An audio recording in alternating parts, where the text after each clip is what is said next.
Hello दोस्तों, good afternoon. जैसा कि हम लोग क्या पढ़ रहे हैं, हम लोग पढ़ रहे हैं M pharma second semester. M pharma second semester का एक सब्जेक्ट है molecular pharmaceutical nano technology and targeted drug delivery system, जिसमें से हमारी यूनिट 4 चल रहा है। क्या चल रहा है? यूनिट 4 चल रहा है। यूनिट 4 में दो टॉपिक है। एक है आपका पल्मोनरी ड्रग डिलीवरी सिस्टम, एक आपका है intranasal drug delivery intranasal root drug delivery system, ये है। तो pulmonary drug delivery system proper तरीके से कंप्लीट करके हमने नेक्स्ट वाले वीडियो में अपलोड कर दिया है, आप वहां से देख लीजिएगा। और नेक्स्ट वाले वीडियो में भी हम लोग इंट्रानेजल ड्रग डिलीवरी सिस्टम को प्रॉपर तरीके से कंप्लीट करके अपलोड कर दिया है। आज के इस वीडियो में बेसिकली हम लोग बात करेंगे types, preparation and evaluation of the intranasal pulmonary drug intranasal root of drug delivery system. आज के इस वीडियो में हम लोग बेसिकली इसी बारे में बात करेंगे। तो पहले सबसे पहले देख लेते हैं इंट्रानेजल क्या होते हैं। Intranasal drug delivery involve administration of the drug through the nozzle cavity for local and systemic effect. तो ये यही बोल रहा है कि जो इंट्रानेजल ड्रग डिलीवरी सिस्टम होता है ये इन्वॉल्व होता है नेजल कैविटी में। नेजल कैविटी के थ्रू दवा को एडमिनिस्ट्रेशन मतलब नेजल कैविटी के थ्रू दवा को लेने के लिए ये रूट इन्वॉल्व होता है। किसके लिए होता है? एक दवा के सिस्टमिक या फिर लोकल इफेक्ट के लिए। इसके अलावा intranasal root drug delivery system का टारगेट किया जाता है, उसका यूज किया जाता है दवा को ब्रेन तक पहुंचाने के लिए, दवा को ब्रेन के टारगेटिंग साइट तक पहुंचाने के लिए। क्यों होता है इसका यूज? आखिर नेजल रूट का क्यों यूज होता है?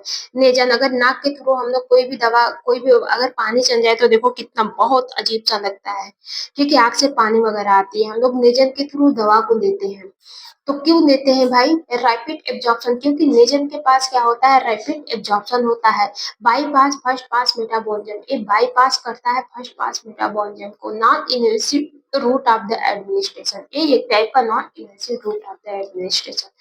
अब हम बात करते हैं types of intranasal drug delivery system. Intranasal drug delivery system में कौन कौन से टाइप्स होते हैं? सबसे पहला है लिक्विड डोजेस फॉर्म, फिर आपका है एक लिक्विड डोजेस फॉर्म के बाद कौन सा है? सेमी सॉलिड डोजेस फॉर्म, फिर आपका है सॉलिड डोजेस फॉर्म। तो एक एक करके देख लेते हैं। इसके अलावा डी भी है, नोवल इंट्रानेजल सिस्टम है। तो सबसे पहले हम लोग देखते हैं लिक्विड डोजेस फॉर्म में। लिक्विड डोजेस फॉर्म में दो चीज आते हैं, एक आपका आता है नेजल ड्रॉप, एक आपका आता है नेजल स्प्रे। तो नेजल ड्रॉप जो होता है वो सिंपल एंड कन्वेस्टिव होता है, use for the local action. इसका यूज लोकल एक्शन के लिए किया जाता है, जैसे ऑक्सीमेथाजोलिन। ऑक्सीमेथाजोलिन ड्रग एक क्या होती है? एक ड्रॉप आती है। इसका यूज जब एलर्जी के कंडीशन में, सर्दी जुकाम के कंडीशन में जब नाक बंद हो जाती है तो इसका यूज करते हैं। इसके अलावा आपका क्या है? Nasal spray. Nasal spray solution of the suspension for, ठीक है, ये आपके सोल्यूशन के फॉर्म में रहता है या फिर सस्पेंशन के फॉर्म में रहता है। सोल्यूशन नेजल स्प्रे जो होता है वो या तो सोल्यूशन के फॉर्म में प्रेजेंस होता है या फिर सस्पेंशन के फॉर्म में प्रेजेंस होता है। एक्यूरेट डोज डिलीवरी, ये एक्यूरेट डोज डिलीवरी देता है। Most commonly use nasal formulation, इसका यूज ज्यादातर नेजल फॉर्मुलेशन में ही किया जाता है। फिर इसके बाद आपका तीसरा कौन सा है? तीसरा है आपका नेजल इमल्सन। आपको तो पता है oil in water, oil in water के फॉर्म को हम लोग इमल्सन के फॉर्म में इमल्सन बोलते हैं। टू इमिसिबल लिक्विड, ठीक है, जब दो दो दो इमिसिबल लिक्विड आपस में मिक्स नहीं होते हैं तो उसी फॉर्म को क्या करते हैं? इमल्सन करते हैं, ठीक है। ऑयल इन वाटर सिस्टम होता है, जो नेजल इमल्सन होता है वो क्या होता है? ऑयल इन वाटर सिस्टम होता है। Improve absorption of the poorly solvent, ये इम्प्रूव करने का काम करता है, एब्जॉर्प्शन को इम्प्रूव करता है। ऐसे ड्रग जो प्रॉपर तरीके से एब्जॉर्ब नहीं हो पा रही है या फिर प्रॉपर तरीके से डिजॉल्व नहीं हो पा रही है, तो ऐसे ड्रग के लिए नेजल स्प्रे को फॉर्म में बनाया जाता है, नेजल स्प्रे फॉर्म में बनाया जाता है ताकि उसकी एब्जॉर्प्शन को इम्प्रूव कर सके।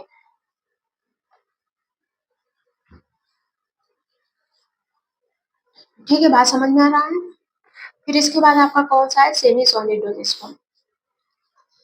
सेमी सॉलिड डोजेज फॉर्म में जैसे कि आपका जेल टाइप का जो होता है, जो ऑइंटमेंट होता है, जैसे कि आपका कोई ट्यूब हो गया स्किन पे लगाने के लिए, जो लिक्विड भी रहे और जैसे कि सॉलिड भी रहे और लिक्विड भी रहे, दोनों का मिक्सचर क्या कहलाता है, सेमी सॉलिड डोजेज फॉर्म कहलाता है। जैसे nasal gel, nasal gel semi solid dosage form में दो चीजें आती है, एक आपका आता है नेजन जेल, दूसरा आता है इन सितु जेल। इन सितु जेल और नेजन जेल, जो नेजन जेल होता है वो इंक्रीज रेजिस्टेंस टाइम को इंक्रीज करने का काम करता है, रिड्यूस म्यूकोलरिटी क्लियरेंस, इसके अलावा म्यूकोलरिटी क्लियरेंस को भी रिड्यूस करने का काम करता है। इन सितु जेल जो होता है लिक्विड फॉर्मुलेशन होता है, ये क्या होता है, इन सितु जेल लिक्विड बिफोर एडमिनिस्ट्रेशन, पहले इन सितु जेल जो रहता है पहले तो वो लिक्विड में रहेगा, पहले किस फॉर्म में रहेगा, लिक्विड फॉर्म में रहेगा, लेकिन जैसे ही उसको एडमिनिस्ट्रेट करेंगे, नाक के थ्रू लेंगे, तो वो नाक की जो नेजल म्यूकोसा होती है, नेजल म्यूकोसा नाक की जो म्यूकोसा होती है उसके कांटेक्ट में जैसे आती है तो वो किस किस फॉर्म में हो जाती है, जेल के फॉर्म में हो जाती है। इसी को क्या बोलते हैं, इन सितु जेल बोलते हैं।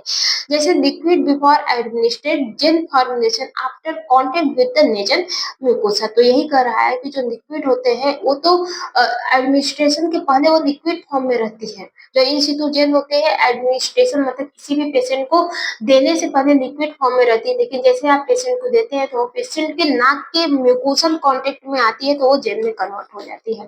फिर इसके बाद आपका क्या है, solid dosage form. Solid dosage form में नेजल पाउडर आता है, better better stability than liquid, बहुत ही स्टेबल रहता है एज कम्पेयर टू लिक्विड से, suitable for the peptide and the protein से, प्रोटीन और पेप्टाइड्स के लिए सुटेबल रहता है।